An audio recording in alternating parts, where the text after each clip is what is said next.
Hello everyone, Firestar back for some more Skyrim, and last time we walked to Bleak Falls Temple, and this time we're going into Bleak Falls Temple. I'm a little tired tonight. Worked this morning, didn't get to take a nap, so yay, long day. So yeah. And of course, first thing we get is a loading screen because I'm stupid and didn't go into the dungeon before I quit last night. Or, not last night. Several nights ago. Anyway, at least the loading screens don't last forever. Alright, sneak. Let me see. What stuff? Skeever with money. Eh. There's a bandit. I'll take that and that.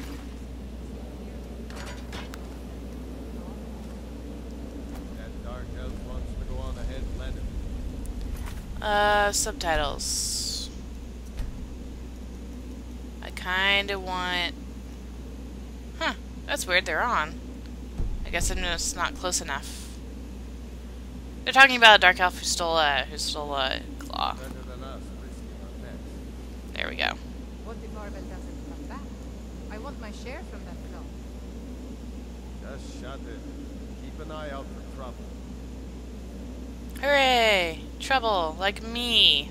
Did you hear something? Nope, they didn't. You didn't hear anything. I'm nothing. I'm a shadow in the night. Over here. Boo. At least my sneak increased.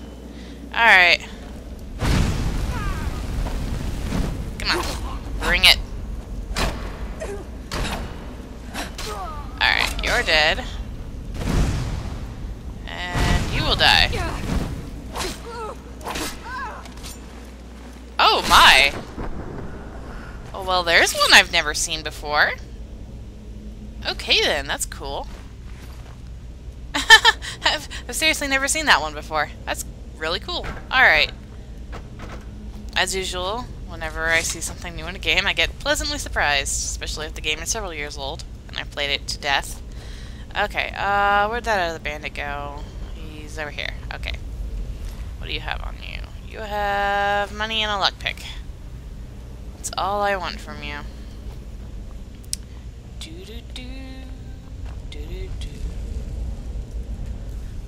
Yeah, okay. I was preparing myself for Oblivion or ESO-esque lockpicking, but no, this is Skyrim lockpicking. Like Fallout 3 lockpicking, except, you know, with actual lockpicks instead of freaking bobby pins. Ugh. Okay, spider webs, spider webs. There is a money pot, also known as a burial urn, but I call it a money pot because they typically usually have money in them. Actually, this is the first time I've ever called them that, but you know. First thing that came to mind, money pot. Whee! Alright, nothing up here, it's just collapsed. Kind of sad. Oops, didn't mean to do that. That's the bad thing about using a mouse pad, is that, it's so easy to click. Lots of dead skeevers. Do you have any money on you? No, you just... console. You just have your tail. Which I don't feel like grabbing, because I cannot carry an infinite amount of certain things. That's a funny thing about the item system in Elder Scrolls Online, and I guess in, MMOs in general, is like, you can carry an infinite amount of a finite number of things. It's kind of funny. Alright, let's see what this guy's gonna do.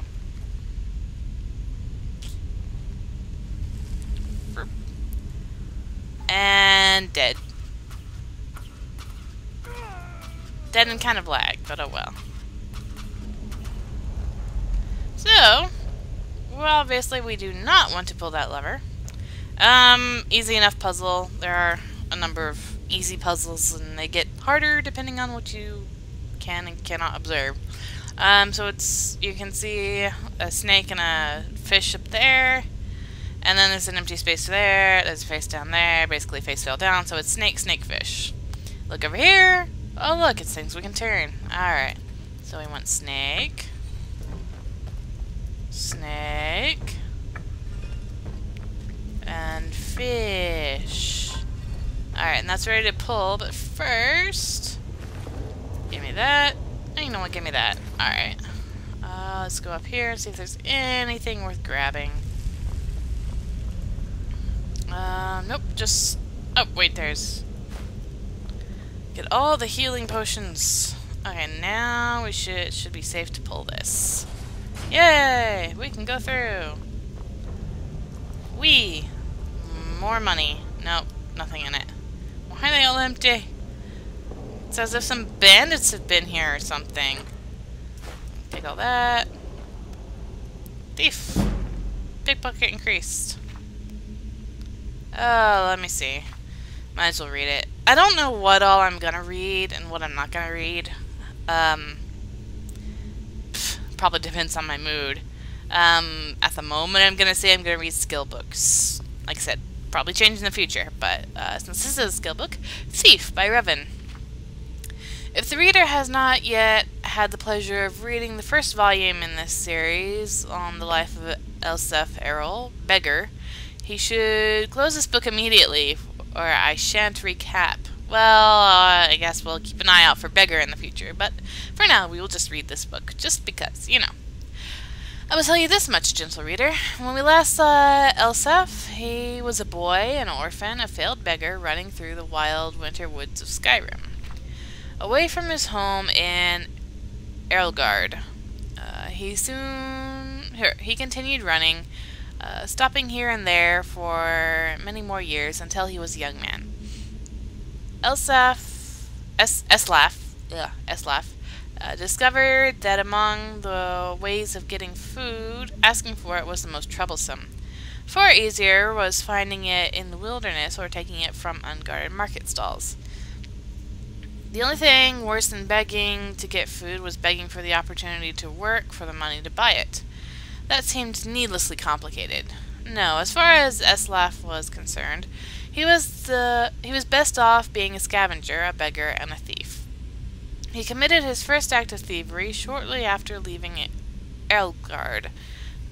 While in the southern woods of Tambrakar, in the rugged land near Mount Jensen, just east of the village of Horbeld. Eslaf was starving, having not eaten anything but a rather scrawny raw squirrel in 4 days, and he smelled meat cooking and found the smoke. A band of minstrel bards was making camp.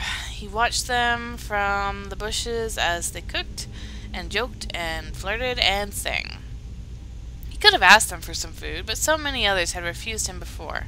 Instead, he rushed out, grabbed a piece of meat from the fire, and, wincing from the burns, scrambled up the nearest tree to devour it while the bard stood under him and laughed.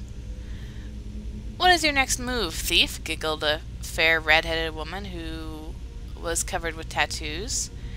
How do you intend to disappear without us catching and punishing you?" As the hunger subsided, Eslaf realized she was right. The only way to get out of the tree without falling in their midst was to take the branch down to where it hung over a creek. It was a drop off a cliff about 50 feet. That seemed like the wisest strategy, so Eslaf began crawling in that direction. "You do know how to fall, you do know how to fall, boy?" called a young Khajiit, but a few years older than Eslaf, thin but muscular, graceful in his slightest movements. "If you don't, you should just climb down here and take what's coming to you. It's idiotic to break your neck when we just give you some bruises and send you on your way." "Of course I know how to fall," Eslaf called back, but he didn't. He just thought the trick of falling was to have nothing underneath you and let nature take its course. But 50 feet up, when you're looking down, is enough to give anyone pause. "I am sorry to doubt your abilities, Master Thief," the Khajiit said, grinning. "Obviously, you know to fall feet first with your body straight, but loose to avoid cracking like an egg. It seems you are destined to escape us." Eslaf wisely followed the Khajiit's hint and leaped into the river, falling without much grace, but without hurting himself. In the years that followed, he had to make several more drops from even greater heights, usually after a theft, sometimes without water beneath him, and he improved the basic technique. When he arrived in the western town of Jotunheim on the morning of his 21st birthday, it didn't take him long to find out who was the richest person most deserving of being burgled. An impregnable palace in a park near the center of town was owned by a mysterious young man named Suibud. Interesting. Eslaf wasted no time in finding the palace and watching it. A fortified palace, he had come to learn, was like a person, with quirks and habits beneath its hard shell. It was not an old place. Evidently, whatever money this Soybud had come into was fairly recent. It was regularly patrolled by guards, implying that the rich man was fearful of being burgled, with good reason. The most distinctive feature of the palace was its tower, rising 100 feet above the stone walls, doubtless giving the occupant a good defensive view. Oh, how long is this? Eslaf guessed that if Soybud was as paranoid as he guessed him to be, the tower would also provide a view of the palace storehouse. The rich man would want to keep an eye on his fortune. That meant that the loot couldn't be directly beneath the tower, but somewhere in the courtyard within the walls. The light in the tower shone all night long, so Eslaf boldly decided that the best time to burgle was by the light of day, when Soybud must sleep. That would be the time the guards would least expect a thief to pounce. And so, when the noon sun was shining over the palace, Eslaf quickly scaled the wall near the front gate and waited, hidden in the crenellations. The interior courtyard was plain and desolate, with few places to hide. But he saw that there were 2 wells. One the guards used from time to time to draw up water and slake their thirst, but Eslaf noticed the guards would pass by the other well, never using it. He waited until the guards were distracted, just for a second, by the arrival of a merchant in a wagon bearing goods for the palace. While they were searching the wagon, Eslaf leaped elegantly, feet first, into the well, from the wall into the well. It was not a particularly soft landing, for as Eslaf had guessed, the well was not full of water, but gold. Still, he knew how to roll after a fall, and he didn't hurt himself. In the dank subterranean storehouse, he stuffed his pockets with gold and was about to go to the door, which he assumed would lead to the tower, when he noticed a gem the size of an apple, worth more than all the gold that was left. Eslaf found room for it down his pants. Oh gosh. Lovely. The door did indeed lead to the tower, and Eslaf followed its curving stairwell up, walking quietly but quickly. At the top, he found the master of the palace's private quarters, ornate and cold, with invaluable artwork and decorative swords and shields on the wall. Eslaf assumed the snoring lump under the sheets was Soybund, but he didn't investigate too closely. He crept to the windows and looked out. It was going to be a difficult fall for certs. He needed to jump from the tower, past the walls, and hit the tree on the other side. The tree branches would hurt, but they would break his fall, and there was a pile of hay. He had left under the tree to prevent further injury. Yay! He's an assassin! Except the assassins don't even do the tree branch thing. They just fall into the hay. Lols. Eslaf was about to leap when the occupant of the room woke up and with a start, yelling, "My gem!" Eslaf stared at him for a second, wide-eyed. They looked alike. Not surprising, since they were brothers. Eslaf Errol's story is continued in the book Warrior. Interesting. Great. Now I have a series to collect. I already have a tough enough time finding the whole Mystery of Talara series. Now I have to find this Eslaf saga? Lovely. So let me see, that was... Oh, what was the first one? I don't even remember what they said the first one was. But this one was Thief, next one was Warrior. Great. Now I kind of want to check. Books... Thief... Beggar, okay. Beggar, thief, warrior. Alright. It's kind of a cool series. Oh, skeevers. Live skeevers.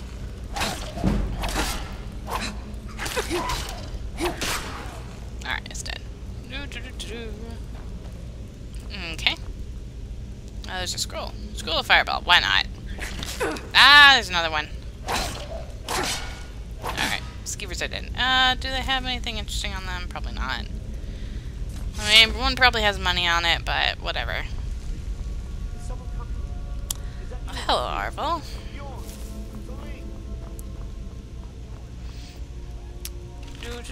Money! Oh, yeah, this thing. I have to fight this freaking giant spider now. Spoilers! Spider! Hey, come here, you.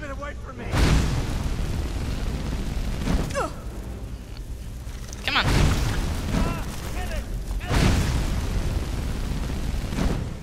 Oh, it went away. Come back here.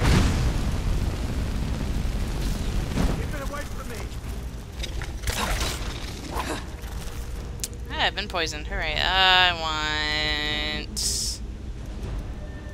oops. This spell. Which I'm sure I already put on one, but...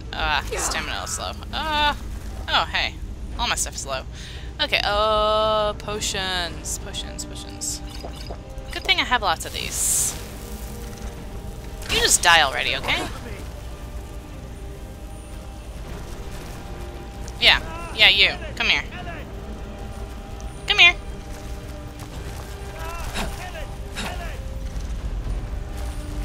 Come on. Bring it. Bring it, you stupid spider. I'm still poisoned.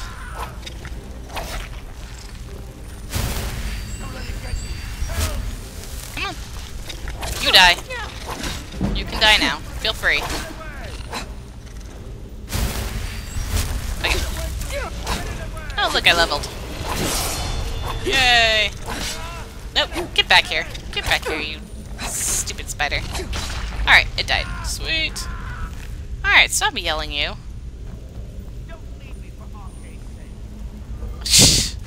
I will leave you if I want to. You're gonna betray me anyway, douchebag that you are. Spider eggs. Yummy. Okay, shut up. That desiccated corpse has nothing on it. I don't want to. Except, gimme the eggs. Gimme the eggs. Alright. I love how you can just kick the corpses around. It's kind of funny. Oh, this one has something on it. Yay! That one had money. You, over here. Yes. You did it. You killed it. Yes, now I did. Cut me down before anything else shows up. Why would I do such a thing? Where's the claw? Yes, the claw. I know how it works. The claw, the markings, the door in the Hall of Stories. I know how they all fit together. Good for you. Help me down and I'll show you. You won't believe the power the Nords have hidden there. Yeah, sure. Fine. Sweet breath of Arcade, thank you.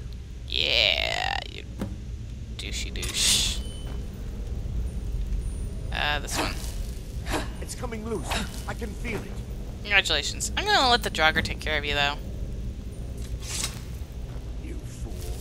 Why should I share the treasure with anyone? You have fun doing whatever you're doing. You're gonna go get killed. Is there any money in any of these? This one. Alright. Alright, let me see.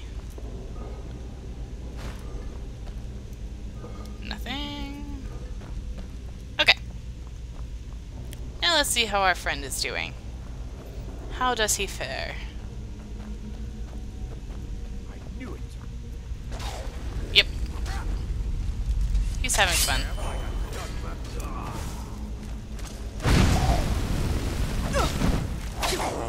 I need to remember that I can level up.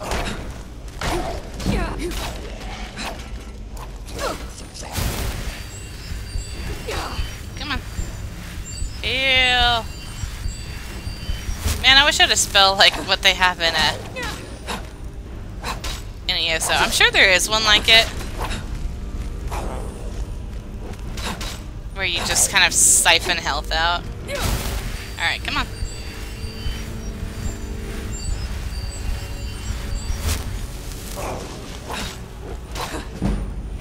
Come on.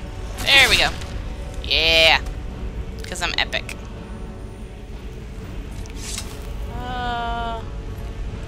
Good money. It's kind of funny that they have septums on them when they're supposed to be like how many centuries old. Let me see. I don't really feel like using very many poisons. And you died.